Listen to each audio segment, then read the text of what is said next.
the photograph she hid behind the frame. People think framing is about borders. It's not. It's about breadth. Give an image too little space and it suffocates, too much and it floats away. I've spent 14 years learning how to let objects inhale. Museum glass, acid-free mats, hinge mounts that forgive gravity. I'm a quiet specialist in how things survive being looked at. My wife, Riley, liked to say she fell in love with my hands first. "You touch everything like it's already valuable," she'd tease, sliding my thumb into the notch of her hip as if I were placing a relic. She ran programming at a small contemporary museum, the kind of place that can't afford its ambition and therefore treats ambition like oxygen. We were a good pair. She convinced people to care. I gave the cared for a home. The morning the seam showed, Riley came into my shop with a tube and a grin that could raise money without needing a speech. The bell over the door made its soft, practiced sound. "Emergency," she said, eyes bright. "Donor wants this on a wall tonight." "Tonight," I repeated, because deadlines are borders too. "Board dinner," she added. "They're unveiling a promised gift. Framing's the difference between a print and a promise."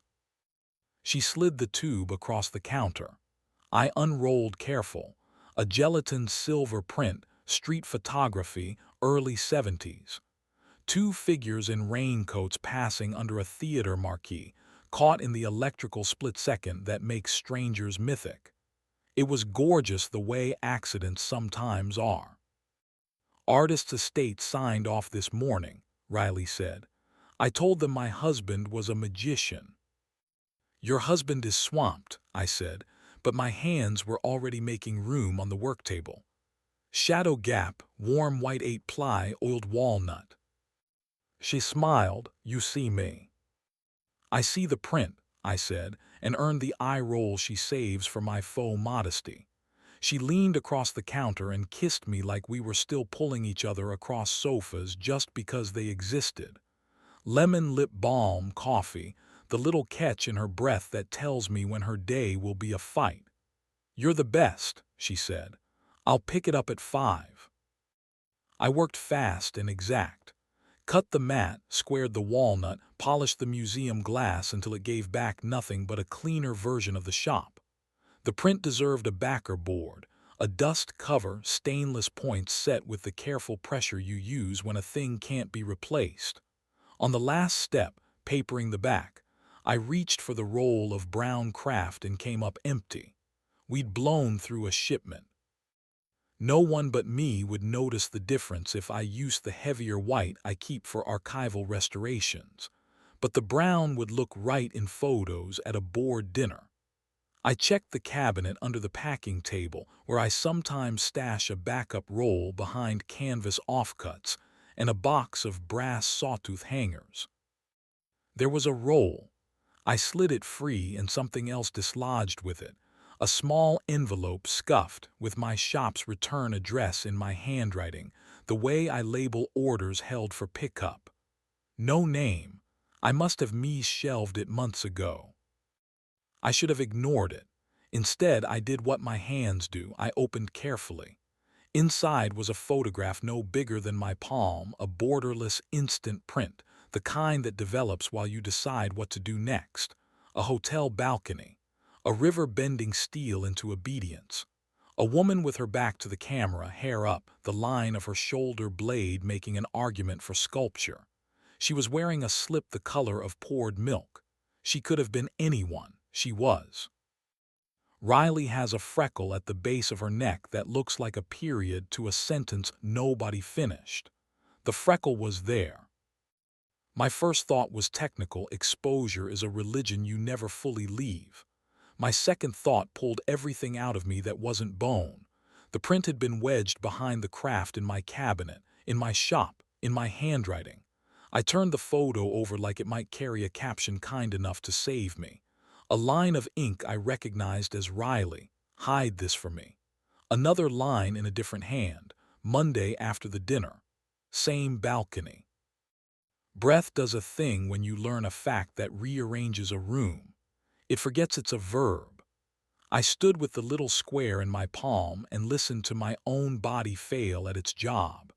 Then the bell over the door rang softly and I slipped the photo back into the envelope into the cabinet, and finished the frame perfectly, because perfection is the lie I know how to tell without stuttering.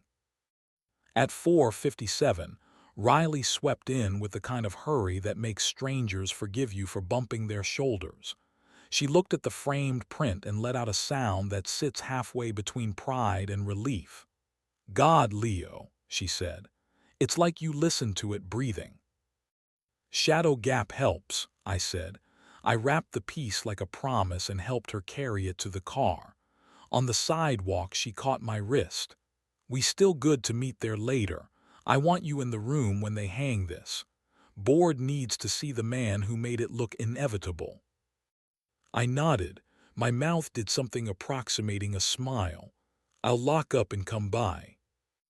In the empty shop, the air felt borrowed. I sat on the work table and thought about the envelope behind my paper and about how secrets aren't heavy until you're the one holding them. I put the "Do Not Disturb" sign on the door, a joke Riley had made for me out of a museum label, and crossed to the cabinet. The envelope was where I'd slid it. I took the photo out again and failed to make it be light. Here is the part where people decide to be righteous or clever. I was neither. I was very still, a man who fixes things deciding if a thing is broken. I slid the photo into the back of a cheap AP frame, the kind we use for community shows, taped it closed, and hid that behind a stack of sample moldings. I told myself I would bring it up later, in a room with a couch. I told myself 100 lies about timing and kindness.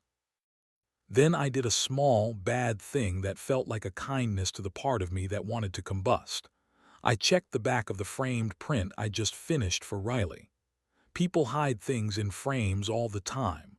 Love notes, extra cash, photographs of who something used to belong to. I've found recipes and maps, and once a key taped inside a canvas so well the artist must have loved secrets more than rent. The back was clean. No envelope, no note. Just my dust cover burnished smooth, my shop stamp in the corner, the neatness of a man who needs proof to be visible. At the museum, donors circled hors d'oeuvres and small talk like planets pretending gravity is social. Riley moved among them in a navy dress that forgave her the day. I stood to the side, the way men do when their wives are good at light. A board member clapped my shoulder and told me the frame made the print sing. I thanked him and tried not to picture him singing. During the toast, the director called Riley up to introduce the work. She spoke in the voice she uses when she wants people to donate without feeling hustled. "What you're seeing," she said, "is a city remembering itself in the rain." People nodded like they were remembering too. After the applause, she stepped down and pressed her palm to my chest, a private anchor in a public room. "10 minutes," she whispered, lips to my ear. "Then help me carry it to the small gallery." 10 minutes became 20, became an hour. The board chair cornered her with a man whose signature could rename a wing. I watched them laugh. My phone buzzed in my pocket, a message from a number I didn't recognize but felt. "Bring the photograph at 8. Loading dock." I looked up. Riley was across the room, nodding at a joke. She didn't look at me. I deleted the message and instantly hated myself for deleting the message. At 8, because I am obedient in ways that sometimes make me complicit, I slipped down the corridor to the loading dock. It smells like art's backstage: dust, rope, floor wax, possibility. Riley was there, blazer on, eyes tired. "Hey," she said, relieved and expectant. "Do you have it?" "Have what?" I said, as if we were playing a game with rules neither of us had agreed to. "The frame," she said. "He wants a second to match the balcony piece in the hotel." She pushed hair behind her ear, a gesture that always makes me want to kiss what she reveals. "Just drop it in the car. I can't be seen carrying it out. Bored would ask questions I'm not ready to answer. "Which hotel?" I said and heard the flatness. "The river one," she said. "Penthouse balconies too bare. He wants texture on the wall behind the concrete bench." "The conservator," I said, not a question. "The one who fixes what museums wish didn't break." Riley closed her eyes once. When she opened them, there was no performance left. "Leo." "Hide this for me," I said and watched the sentence land. "Your handwriting in my cabinet." "I panicked," she said, honest like people are when the script ends. "I found the envelope while you were out measuring the Park Row job. I didn't mean to hide it there forever. I meant to give it back to him and say no more.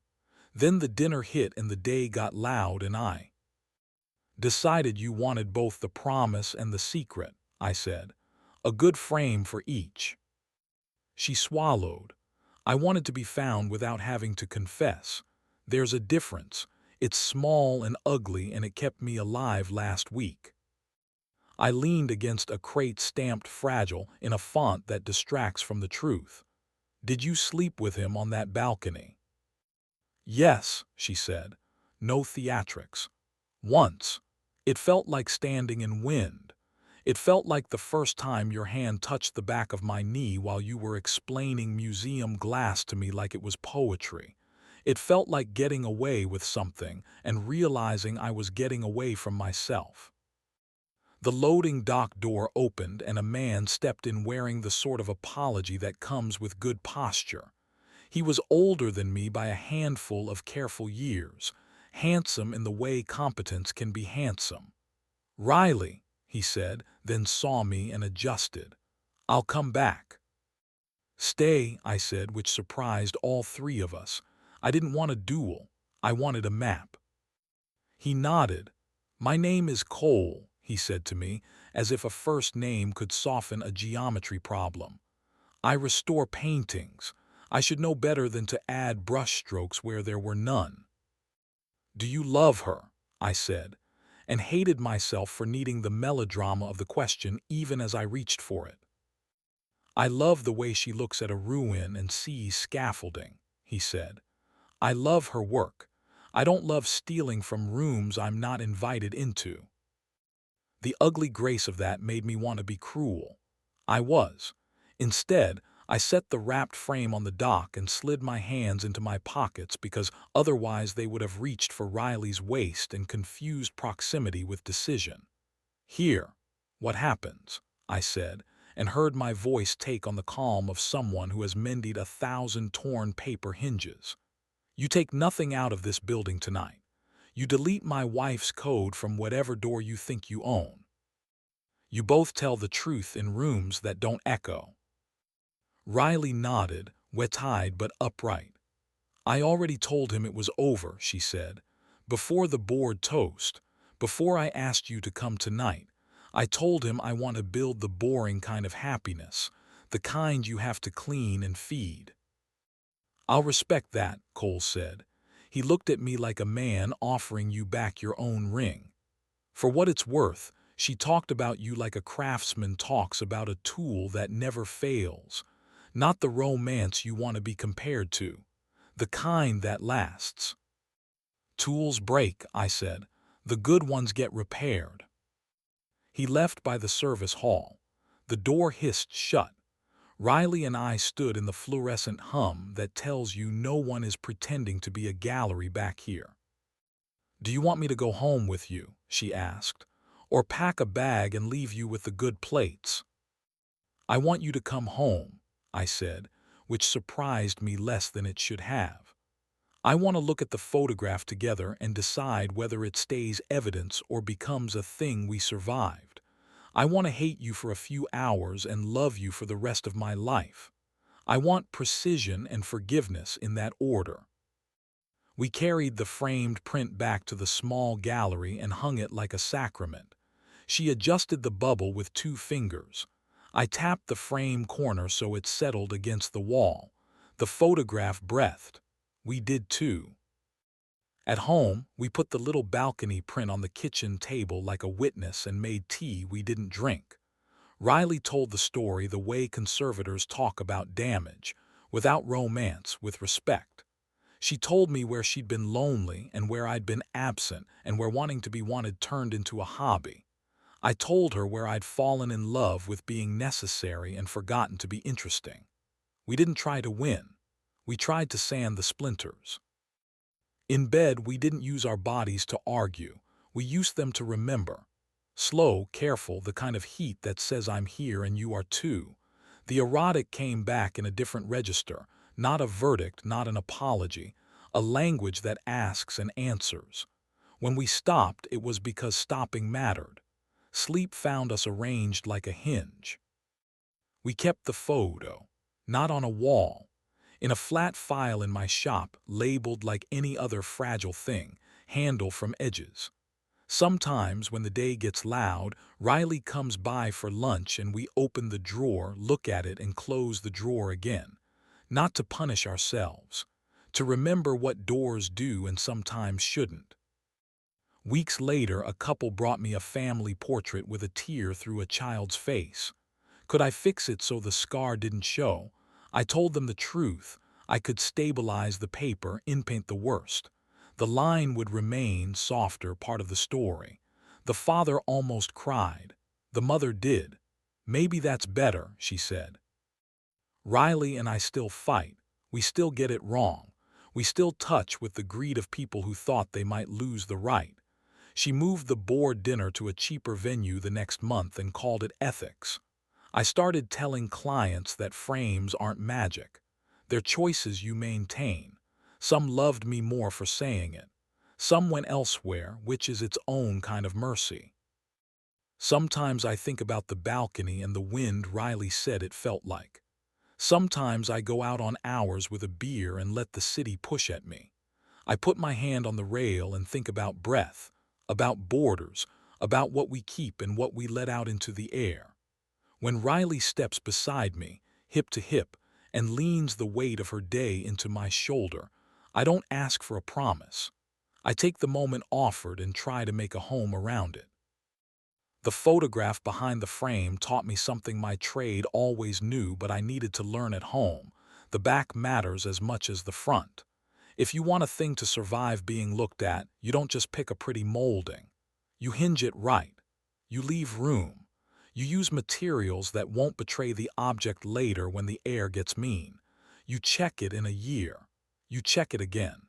You keep touching it like it's already valuable. That's what we do now. We check.